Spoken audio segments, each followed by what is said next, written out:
আসসালামু আলাইকুম everyone. I hope আপনারা অনেক ভালো আছেন। এতিম ছেলের ভালোবাসা পার্ট 4-এর পরে কিছু কথা বলবো, দয়া করে সবাই পুরোটা শুনে যাবেন। তো চলেন বেশি কথা না বলে শুরু করা যাক। আমি সবাই বসতেই কে যেন কলিং বেল বাজালো। আশরাফ স্যার উঠে যেতে লাগলো। আমি ওনাকে বাধা দিয়ে বললাম, আমি খুলে দিচ্ছি।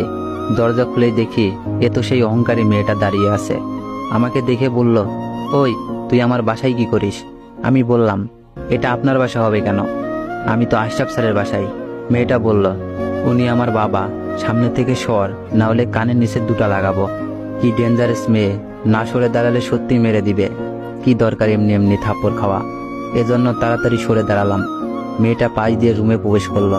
মেয়েটা বলল, বাবা এইসব ছোট লোকদের রুমে আসতে দিছো কেন? আশরাফ স্যার বললেন, মা সবাই মানুষ, কাউকে ছোট করে দেখতে হয় না। মেয়েটা বলল, দেখো আব্বু, আমি তোমার এসব লজিক শুনতে চাচ্ছি না। আমি আমার রুমে গেলাম। মেয়েটা হন হন করে দোতলায় উঠে গেল। আশরাফ স্যার বলল, তুমি ওর কথাই কিছু মনে করো না। আসলে মা মরা মেয়ে আমার, একটু বেশি আদর পেয়ে এমন হয়ে গেছে। তবে ওর মনটা অনেক ভালো। মনে মনে বললাম, কেমন মন ভালো সেটা আমি খুব ভালোভাবেই জানি। অ্যাক্সিডেন্ট করতে লাগছিল, হাত ধরে টান দিয়ে বাঁচালাম। সেজন্য নিজে তো থাপ্পড় দিল, সাথে আরেকজনকে দিয়েও থাপ্পড় দেওয়ালো। কি হলো, কিছু বলছো না কেন? আমি এসব কথাই কিছু মনে করি না, বাদ দিন ওইসব। এখন বলেন আমাকে কি কাজ করতে হবে? আশরাফ স্যার বললেন, কাজ বেশি কঠিন না। তুমি কার ড্রাইভিং করে আমাকে অফিসে নিয়ে যাবে আর আসবে। ভাবছিলাম কত কঠিন কাজই বা দেয়, কিন্তু এখন দেখছি অনেক সহজ কাজ। এজন্য ওনার প্রস্তাবে স্বাচ্ছন্দ্যে রাজি হয়ে গেলাম। আচ্ছা তাহলে তোমার রুম দেখিয়ে দিই। উনি আমাকে নিচতলায় একটি রুমে নিয়ে আসলেন। রাজকীয় রুম। এরকম রুমে থাকতে পারলে জীবন ধন্য, কিন্তু ওই মেয়ের জন্য কতদিন টিকতে পারবো জানি না। তা বাবা, তোমার রুম পছন্দ হয়েছে? স্যার। আমাকে স্যার বলতে হবে না, আঙ্কেল বলে ডাকবে। জি আঙ্কেল স্যার। Sorry uncle. আচ্ছা তুমি রেস্ট নাও। আঙ্কেল চলে গেল। আমি ব্যাগটা রেখে বিছানায় গা এলিয়ে দিলাম। আহ, কত নরম বিছানা। জানি না এই এতিমের কপালে এই বিছানা কতদিন আছে। রাতে খাওয়ার জন্য বাইরে যেতে লাগছি, এমন সময় আঙ্কেল বলল, অনেক কোথায় যাও? জি আঙ্কেল, খেতে যাচ্ছি। তুমি আমার বাসায় থেকে বাইরে খাবে এটা তো হয় না। আজ থেকে তুমি আমাদের সাথে খাবে। ফ্রিতে খাওয়া পেয়ে গেলাম, তাই সাত পাঁচ না ভেবে রাজি হয়ে গেলাম। একটু পর আঙ্কেল আর ওনার মেয়ে খেতে বসলো। আঙ্কেল আমাকে খাওয়ার জন্য ডাকলেন। আমাকে দেখেই ওনার মেয়ে চোখ বড় করে তাকালো। তাকানোর ধরন দেখে মনে হচ্ছে চোখ দিয়ে আমাকে মারছে। আমি কোনো কথা না বলেই খেতে বসলাম। আঙ্কেল বলল, তুলে নিয়ে খাও। আমি প্লেটে ভাত আর মুরগির মাংসের কয়েক পিস তুলে নিলাম। এরপর খাওয়া শুরু করলাম। আস্তে আস্তে সব খাবার শেষ করলাম। এরপর রুমে চলে আসি। সকালে উঠে ফ্রেশ হয়ে নাস্তা করলাম। এরপর আঙ্কেলকে নিয়ে ওনার অফিসে গেলাম। যাবার সময় আঙ্কেল বলল, তোমার ড্রাইভিং লাইসেন্স আছে তো? ড্রাইভিং লাইসেন্সটা তো ভুলে সেই রাজশাহীতে রেখে আসছি। এজন্য আঙ্কেলকে বললাম, না আঙ্কেল। আচ্ছা আমি আজকের ভেতরেই সব ব্যবস্থা করে দিব। বড়লোক মানুষের বড়লোকই কারবার। আমার তাড়াতাড়ি ড্রাইভিং লাইসেন্সটা পেলেই হলো। আঙ্কেল বলল, আশেপাশেই থাকো, আমি একটাই বাসায় যাব। আমি আশেপাশে হাঁটতে লাগলাম। অনেকক্ষণ ঘোরাঘুরি করে অফিসের সামনে চলে আসলাম। একটু পর আঙ্কেল চলে আসলো। ওনার সাথে করে বাসায় নিয়ে আসলাম। দুপুরে খাবার খেয়ে আবার ওনাকে অফিসে নিয়ে আসলাম। একটু পর পিয়ন এসে আমাকে বলল, স্যার ডাকছে। আমি পিয়নের সাথে আঙ্কেলের কেবিনে গেলাম। অনেক, আমাকে একটা কাজ করে দিতে হবে। আমার মেয়েকে তো চিনো, ওর গাড়ির কি যেন হয়েছে, তুমি একটু ওকে নিয়ে আসবে। এই মেয়ে এমনিতেই আমাকে দেখতে পায় না, তারপর যদি আমি যাই তাহলে কি করবে আল্লাহই জানে।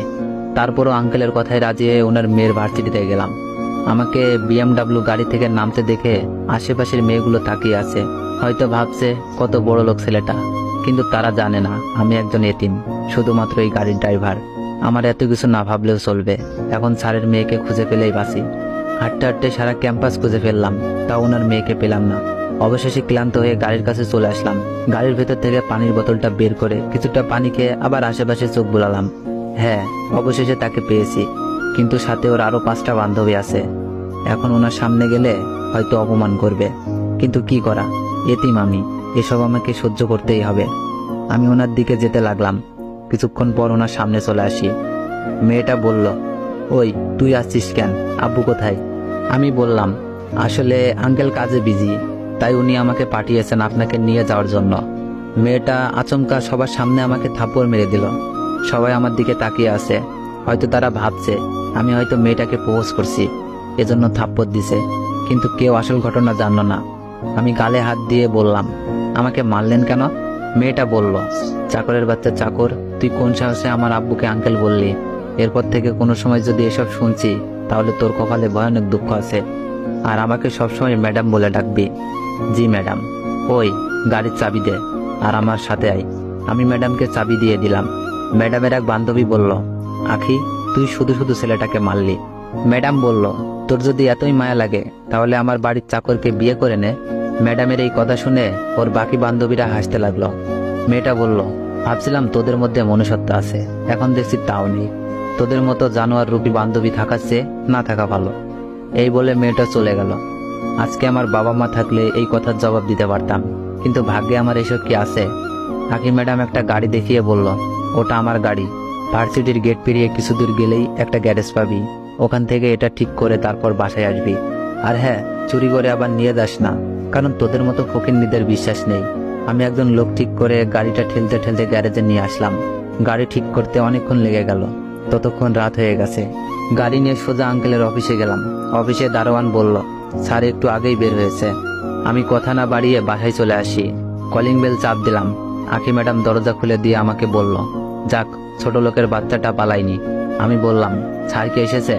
আখি ম্যাডাম বলল, আব্বু ওনার রুমে আছে, আবার কিছু বললে মারতে পারে, এজন্য কিছু না বলে ম্যাডামের পাই দিয়ে রুমে চলে আসলাম। তো গাইজ, নেক্সট পার্ট চাইলে বেশি বেশি কমেন্ট করুন। আর হ্যাঁ, আপনারা অনেকেই কমেন্ট করতেছেন যে পার্টগুলো একটু তাড়াতাড়ি নিয়ে আসতে। আসলে ভাই, ফ্যামিলি প্রবলেমের কারণে দিনে একটা ভিডিও আপলোড দিতে পারতেছি। এর জন্য আপনাদের কাছে আমি অনেক দুঃখিত। সবাই আমাকে একটু ক্ষমার দৃষ্টিতে দেখবেন। আর হ্যাঁ, কেউ কেউ